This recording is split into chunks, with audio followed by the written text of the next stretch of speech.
There are many talented units out there, but the Cardinals have one of the best backcourts in the country.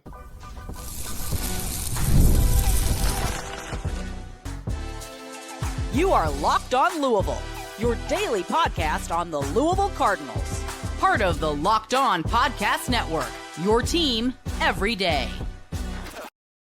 Card Nation, what's going on, everyone? Welcome into this Wednesday edition of the Locked On Louisville podcast. I'm your host, Dalton Pence. This is my sixth year covering U of L, fourth year hosting this show. Locked On Louisville is part of the Locked On Podcast Network, now the number one sports podcast network in the world. And today's episode is brought to you by FanDuel. Right now, new customers can bet just $5. And if that bet wins, you'll get $300 in bonus bets to use across the app. Download the app today to get started. Today's episode is a weekly mailbag show. 9 total questions. We'll answer some regarding in-state basketball recruiting, some questions about the possible Jeff Brohm extension, some of his coaching decisions, and much more. But we begin with basketball. 3 intriguing basketball questions that are centered around personnel and lineups. The first one made me think a lot, going back and forth, and it is, do the Louisville Cardinals have a top 3 backcourt in the country? And when I saw this question, I immediately went to the AP Top 25 and started comparing and contrasting backcourts. Like, okay, does Louisville have a better backcourt than this team? Is this team's backcourt better than Louisville's backcourt? And I know it's hard to look too much into statistics at this point because sample sizes are extremely small. Some teams have played good competition. Some teams have not. Numbers are inflated. It's hard to justify the numbers out there. But some of the best backcourts that I can think of off the top of my head, Purdue has Braden Smith and Fletcher Lawyer. Houston has Kingston Flemings, Emmanuel Sharp, Milos Uzon. Let's see, Alabama, LeBaron Philon, Holloway. There are many options that you could look at in terms of backcourt. BYU, Richie Saunders, and I think Robert Wright, depending on if you want to consider AJ Devanza a guard or a forward. But I came to the conclusion that I do think Louisville has a top 3 backcourt in the country. You have one of the best 1-2 duos in the backcourt with Mikel Brown Jr., who is a top 5, top 10 projected NBA draft pick, and he's averaging almost 20 points a game. Of course, you can't look too far into statistics, but he looks the part. And then you have Ryan Conwell, who's a vet that has played high-level Power 5 basketball in the Big East. He understands what is being required of him. And then not to mention your third guard in the starting lineup is Isaac McKneely. And McKneely just so happened to be Virginia's leading scorer last year and one of the best shooters returning in college basketball. So yes, Louisville does have a top 3 college basketball backcourt because you have the overall talent, you've got the experience. I think the shooting aspect, like there's nothing that, maybe the defensive aspect is something that concerns you, but find me a backcourt that's better at shooting the basketball. You've got one of the best point guards in the country with 2 really good veteran off-ball guards, Conwell, combo guy. So, yes, I do think that Louisville has one of the best backcourts in the country. Is it the best? TBD. It wouldn't shock me if they did have the best backcourt in the country. I think that this unit is so good. Louisville's going to win a ton of games because of this backcourt. It is incredible. And if you want to include everyone, including Adrian Woolley and Kobe Rogers, I think from an overall sense, if you just look at guard play, yeah, I think that they're probably number 1 because that depth is insane. But if you're talking backcourt in terms of starting, I just don't know how you can find me 3 better backcourts across the country. Second question, what does your ideal small ball lineup look like when Kasean Pryor is not only fully healthy, but he's fully back into the rotation with no minutes restrictions? I think that my best small ball lineup, and I'm not even sure if this is small ball, but with having 3 guards, I'll say it is. It's those 3 that we just mentioned, Mikel, Ryan, and Isaac, along with Javon Hadley at the 4 and Kasean Pryor at the 5. that would be my small ball lineup. Not really too challenging of a question here. I think it's a good question. I think it is a fair question, but it's a pretty easy answer in my opinion. If Adrian Woolley continues to progress, maybe there's a conversation to be had about throwing him into that backcourt. But at this point in time, Tim saying it's kind of really difficult to choose any other five but those, assuming, like I said, that Pryor is in the mix there and he's fully healthy and ready, because I guess there's a reality that maybe Frew is the five in that small ball lineup. But is it really small ball? I guess it would depend on what you would consider small ball to be. Would you rather have a more dominant backcourt or more dominant front court? Not this year specific, just in an overall sense. Love this question, by the way. If you know me, if you're an everydayer of the show, if you're part of the Everydayer Club and you tune in and make Locked on Louisville part of your daily commute and routine, first of all, thank you. That you would understand what my answer would be right off the bat. I am a huge believer in guard play. I think that guard play wins you games in March. I look back at the recent national champions. Yeah, look, I mean, it's context matters, right? It's not really one or the other. I don't think you can have great guard play and just not have good front court play. But I think that if you gave me the option, do I want great guard play? Do I want great front court play? And I can only choose one, but the other one's going to be serviceable. I'm going to go with guard play because the guards are dictating the pace.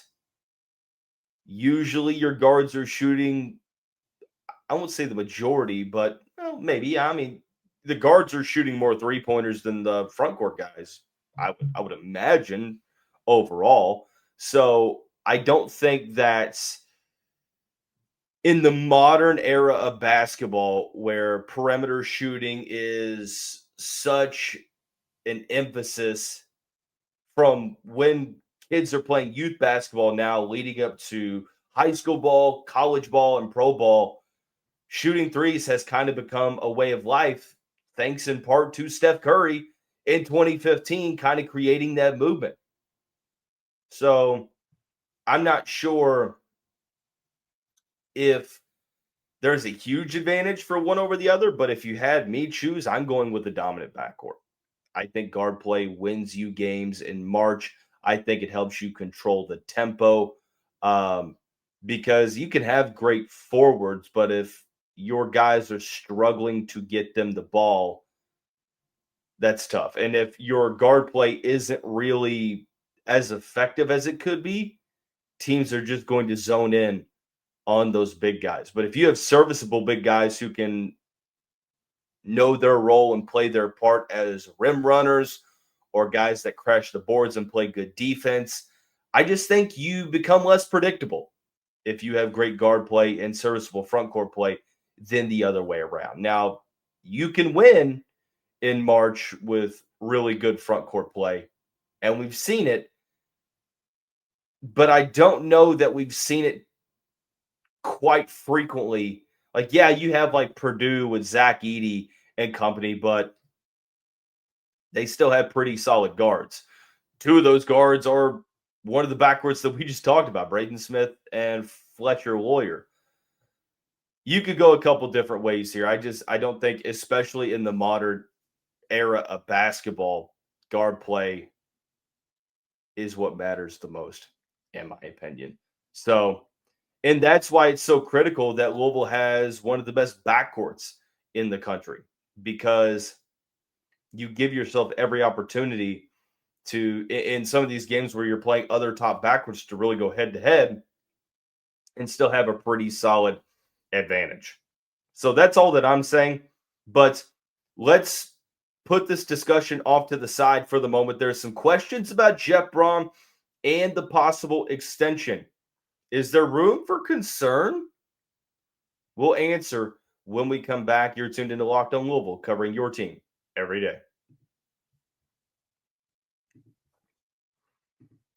The NBA is back. There's no better place to get in on the action than FanDuel, the official sports betting partner of the NBA. Even if you missed the start of the game or want to ride the hot hand, FanDuel has live bets on everything from who will score next to fourth quarter comebacks. I was live betting a couple nights ago when my Houston Rockets were making a fourth quarter comeback against the Orlando Magic, and I hit a couple bets thanks largely in part to Kevin Durant and Alperen Şengün. But these bets just keep the game more exciting because when your team is making that late push, your emotions are already high. And then when you got a little change riding on it, makes even more the difference. Right now, FanDuel is giving new customers $300 in bonus bets when your first $5 bet wins. So head to FanDuel.com to sign up and play your game with FanDuel, the official sports betting partner of the NBA. And of course, thank you all so much for making Locked On Louisville your first listen of the day. Just a reminder, the show is free and available on all streaming services, including YouTube and TikTok, 5 days a week, your team every day. Don't forget to hit that subscribe button. Leave us a comment in the YouTube section below. Both are great ways to help the show continue to grow. Shout out to all the everydayers out there. If this is your first time tuning in, welcome. We're glad you're here. Thank you all for playing a part in making the Locked On Podcast Network the #1 sports podcast network in the world. It is much, much appreciated. Let's get on to the football questions. I guess I need to change the virtual background. If you're not watching this, if you're listening to this, then you won't know what I'm talking about, but I'm going to switch the green screen background to be recording at Cardinal Stadium for these 3 football questions. First one is one about the Jeff Brohm extension. I'm starting to feel a little bit concerned about the Jeff Brohm extension, considering that it hasn't been announced yet. Do you find it odd that it is not finished yet? I don't. I don't find it odd because it's still in season. I understand that with the new windows for the transfer portal and the early signing day, you sort of speed up these decisions. So can't really make decisions mid-December now. You're making them during the season, which is all kinds of messed up, but that's just the era that we're in now. There was a report out last week that the Cardinals were working on the extension. And this came from a national source at On3, and they tweeted this out. This wasn't just local discourse. This was a national source putting out there that, hey, Louisville's working on an extension with Jeff Brohm.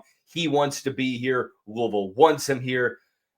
I believe that this is going to get done unless I get told otherwise. And I would be very, very, very, very, very shocked if they don't come to a resolution and an extension and a raise. Don't forget that point. He's going to get a raise more than he's going to get the extension. Now, the contract he's going to extend, but I think it's the raise that matters. Right now, he's the 6th highest paid head coach in the conference, not the country, in the conference. So he's due for a pay bump. I've seen some people wonder, well, with the Cardinals dropping 2 straight games to unranked opponents, does this postpone the extension? Does this mean that Louisville won't extend him this offseason? I don't see any way how they don't.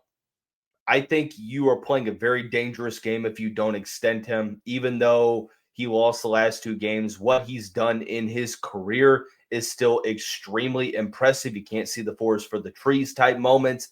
Looking at this from a bird's eye view, you understand even at Louisville, could he have accomplished more the past few years? Yes, but he still won 9+ games back-to-back seasons, and he has the possibility to do that again this year. Now, will he do that? I'm not sure. Hopefully, would love that, but with all of the madness in the coaching carousel that is almost promised to happen here in the next couple weeks, couple months, I think you're going to have to lock your guy up. I think you're going to have to extend him and give him a raise that's going to see a significant pay increase. Is he going to be one of the top 10 paid head coaches in America? I'm not sure, but I mean, he's making what? Around 6 right now? You're definitely probably looking north of 8. Does he get to 10? I don't know. Maybe incentive-based. Losing the past 2 games might have lost some leverage in that conversation. But this is a situation where both sides want to get this done. I fully believe that. So I'm not worried that it hasn't happened. I am hopeful that it will be soon. I know people are pretty critical of Jeff Brohm right now. I still appreciate him a ton for what he's done at Louisville. Not happy with the past 2 weeks, but I mean, from an overall body of work, I like what he's done. Well, I like what he's done. So I think the extension is going to come, but I'm not sure when. Why did he bench Cooper Ramvier? That is a very, very good question. I found it very odd, as did everyone. Ramvier has made 85. Now, this is even considering the missed field goal. He's made 85% of his field goals here as a redshirt freshman, 17 of 20. His longest 51, which he hit a 51-yarder in the game on Friday night against Clemson, which was his career high. He missed an extra point. Even the field goal, it looked like the hold was kind of messed up. And you know that kickers are creatures of routine and habit. And if you mess up that routine and you force them to overthink just slightly, it can mess everything up. And that's what happened. But pulling him for Keller, I thought was a mistake. And it's not really something that I'm like not happy with Keller about. But I mean, this season, he had only attempted 3 field goals. He was kind of that long field goal guy. He hit a 57-yarder earlier this year. But I don't get it. It's like, of all the players you're going to bench because of poor performance, it's Cooper Ramvier? I thought that was very odd. I don't know the reasoning behind it. I was as shocked as everyone. So I don't know. I have no clue. And I think that Cooper should have had every opportunity to go back out there and try to take the lead in this game because it was well within his range. Even if he did just outright miss, maybe it wasn't an issue with the snap or the hold, he just missed. Okay. I mean, the guy is having a really good redshirt freshman season. It's not like, I mean, Brock Travelstead missed some field goals last year, and you still went back to him. I don't know. Just was a weird decision in my book. Do you think Jeff Brohm should and will go after a dual threat quarterback in the portal? For starters, I think that the Cardinals are going back to the portal to get their at least a quarterback that's going to contend for the starting role next year. That might not be what some want to hear. It's not my opinion of what should happen. It's my opinion of what I think is going to happen. Do I think they should go after a dual threat? Yeah, I think that in this era of college football offense, having a guy who can create with his legs while also being able to throw the ball really well, it gives you so many different opportunities to make your offense unpredictable. I mean, you look at the dual threat quarterbacks across the country this year. I look at a guy like Marcel Reed, who is having a fantastic season for Texas A&M. And I kind of look at that offense as maybe the model as to what Louisville would have wanted to be. You would have a really good rushing attack, great receivers, solid offensive concepts, good offensive line, but Louisville has a serviceable offensive line. Not a good one, a serviceable one, I would say. And if you had a dual threat quarterback, it could open up all sorts of possibilities. Now, the question is, do I think that Louisville will go after a dual threat quarterback? Just doesn't seem like Brohm's MO, truthfully. You look at the 3 quarterbacks that he's brought into Louisville. Jack Plummer, not a dual threat. Tyler Shuck, low-key was a dual threat at one point, but with his injury history, it was pretty clear that Brohm was going to make him a pocket passer. And then now Miller Moss. Like, you have a decent sample size now of the type of quarterback that Louisville's going after. Now, will things change because of the issues this year? I don't know. I kind of hope that they do because things got to change. Like Louisville has to do some things to, I would say, get to a better standing, get to that next level. Maybe that sounds a lot better. Get to the next level. Louisville wants to take the next step. I think that Louisville has to look themselves in the mirror in terms of the coaching staff and say, you know what? Here's what's not satisfactory. Here's how we fix it. We can't just operate as creatures of habit. We've got to make the necessary changes to take this program to the next level. Is that going to change your quarterback philosophy? I don't know. Will these conversations even be had? I don't know. We'll see. We're going to head back to the basketball discussion, specifically recruiting. There's one name out there that I want you all to keep an eye on as it relates to Louisville, because he might not seriously be on the radar right now, but I could see him being on the radar here definitely this time next season. We'll tell you who that is when we come back. You're tuned into Lockdown Louisville, covering your team every day.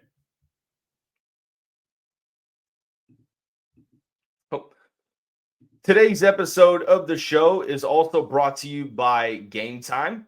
College basketball is back. I couldn't be more excited. The tailgates, rivalries, energy in the stands, there's nothing like it. But let's be real, actually getting tickets can feel like more of a battle than the game itself. Endless queues, hidden fees, prices, jumping out of checkout, you name it. That's why I use Game Time, the app that gives the advantage back to the fans. It's the easiest way to score last-minute tickets at the best prices with no surprise fees. What you see is what you pay. I pulled up Game Time for the Louisville game against Ohio, and just a couple of taps, I saw all the amazing deals. The app made it super simple. I could see the exact view from the seat before I was even buying it. It's faster, cheaper, and less stressful. It's less stressful than any other ticket service that I've used. So take the guesswork out of buying tickets with Game Time. Download the Game Time app, create an account. Use the code LOCKEDONCollege for $20 off your first purchase. Terms apply. Again, that's the promo code LOCKEDONCOLLEGE for $20 off. Swipe, tap, ticket, go. Download Game Time today. Coordination, tomorrow's show is going to be a crossover episode. I know you all are kind of out on football right now, but we are going to continue to preview the season matchups. Louisville plays SMU in Dallas on Saturday. We're going to have a crossover with Locked On SMU. So that's coming up on tomorrow's show. But we got to wrap up today's mailbag. The first question is, do you think that Braxton Keathley is a serious option for the Cardinals in the 2027 class? For those that don't know who Braxton Keathley is, he is a 2027 point guard, plays at Martin County High School, 6'5", isn't currently ranked. Now, he did have an unofficial visit to Louisville this fall, as well as some interest from Florida State. So playing on the Adidas AAU circuit, he's starting to get more and more interest. Now, again, in-state recruiting is sort of hit or miss. Like, you have some prospects that are definitely Power 5 level, and then you have some that show out, but they're more so better suited for the mid-major level. And I'm not really sure if Keathley is going to be a serious option for the Cardinals, but I think that the talent is there. And he comes from, like I said, Martin County, which is around that Prestonburg area, if I'm not mistaken, out in eastern Kentucky. It's about 3 hours away from Louisville, if I remember right. My day job, I cover the state of Kentucky. So I'm trying to think of okay, when have I traveled around that area? Martin County is like southeast of Lexington, around like the Paintsville area. But we've seen teams from that area have some success in the state tournament. You look at Harlan County from a couple years ago. That's where Trent Noah played. He's now Kentucky. Travis Perry out from around the Paducah area. Lyon County, he went to Kentucky, and now he's at Ole Miss. Like, we've seen guys from the non-Louisville Lexington areas go and play Power 5. And I think that the hype might not be there just yet, but look at these numbers that Keathley averaged last year. Now, context, included. The level of competition is in question, but 34.3 points per game, that led the state. 10 rebounds per game, 6 assists, 92% from the free throw line. Like, this dude was putting up NBA 2K numbers. 6'5", so he's got pretty intriguing height for a point guard prospect. And if he's making an unofficial visit to talk to Pat Kelsey, you would assume that there's at least some exploratory interest from the Cardinals coaching staff. So it would not surprise me now. I'm telling you to watch this guy now, because if he's going to be a junior, this is his junior season. If he starts balling out again and putting up these numbers and starts making some noise, and then thus in turn puts together a really solid AAU campaign, I can see Louisville seeing him as a developmental piece and saying, you know what, he might not be ranked right now in November of 2025, but it's still way too early. And this is going to be a huge year for him, and he could definitely take that step forward. And I think that this could be a big step forward year for Keathley. I really am a fan of his skill set, and I'm interested to see what he can do this year. Hopefully Martin County is good, and if they make it to the state tournament, that's where all this focus is going to be. So definitely want to keep an eye on. With you announcing for Mail, what are your thoughts on Jordan Mitchell as a potential prospect for the Cardinals? Now, Jordan Mitchell, well, let me back up. For those who don't know, I graduated from Mail. I have been the PA announcer for the Mail basketball team since 2018. And I've seen some great players play for the Bulldogs. Of course, Caleb Glenn, Tyron Moore, Jack Edlin, Cole Edlin, Des Lindsay, who's now at Oregon. The list goes on. Howard Fleming, who plays for UNLV now, who just beat Memphis. Jordan Mitchell is going to be one of those players in a long list of players that are going to play high Division I basketball. Mitchell is a 6'3" combo guard in the 2028 class. As a freshman last year, was able to have a breakout year. And when Cole Edlin went down with injury, he really had to grow up not only as a scorer, but as a leader, as a floor general. And with Edlin now at Ballard, Mitchell is going to be relied upon to be the main source of offense and be that lead ball facilitator for the Bulldogs. So I think that this is a year where, 6'3", he's getting a ton of interest. He's a top 90 prospect in the country in the sophomore class, but it's still kind of early. So we'll see, how does he progress as a scorer, as a leader, as a facilitator, as a defender? But I think that this is also going to be another breakout year for him. So I'm excited to see what he can do. How important is in-state recruiting? I mean, I think it's more important for football, truthfully. Basketball, you have a couple prospects every year. I feel like maybe 1 to 3 prospects every year that might be like ACC level, and that's not always the case, but you have prospects every now and again, like Caleb Glenn, who's really, really good, Reed Shepard, who was the number 3 pick in the NBA draft, who's now balling out for the Houston Rockets.